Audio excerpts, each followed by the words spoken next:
ខ្ញុំស្លាប់ទៅហើយតែប្រលឹងនៅឈាមខ្ញុំអើយស្រែកហើយដាស់អស់ក៏លបត់ឲ្យភ្ញាក់ក្រោកឡើងមកជួយប្រយុទ្ធដៃកាន់អាវុធកុំចាត់នៅសត្វត្រូវយោចង្រៃជាតិយោទួពូជអាចចាំអើយកំហុសមានអ្នកលៀមទៅទឹកដីខ្មែរយើងតពូជញ៉ាកូនចៅដូច្នេះខ្មែរត្រូវហំថែរាំងសាបំរែឈាមខ្មែរអ្នកស្នេហាជាតិណា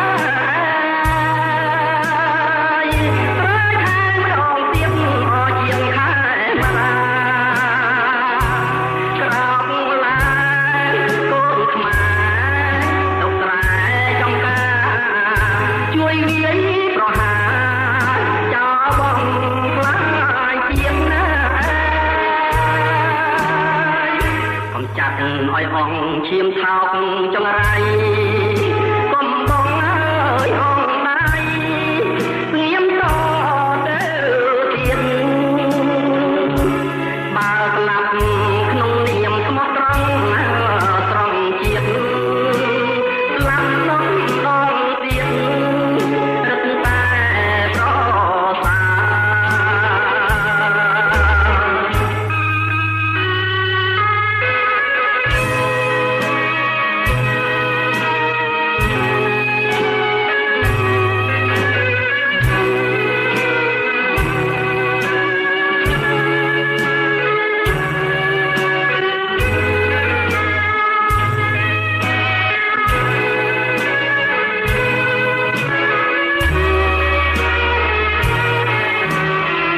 ខ្ញុំស្លាប់ទៅហើយតែប្រលឹងនៅឈាមខ្ញុំអើយស្រែកហើយដាស់អស់ក៏លបត់ឲ្យភ្ញាក់ក្រោកឡើងមកជួយប្រយុទ្ធដៃកាន់អាវុធកុំចាត់លើសត្វត្រូវដេញចោលចង្រៃជាតិចោលទួពូជអាចចាំអើយកំហុសមានអ្នកលៀមទៅទឹកដីខ្មែរយើងតពូជ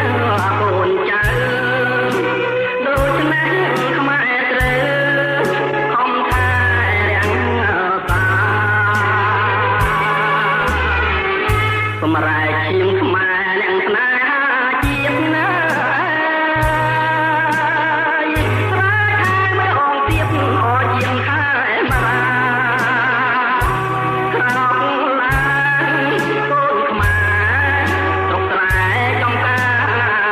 ជួយវាយប្រហារចោលបងខ្លា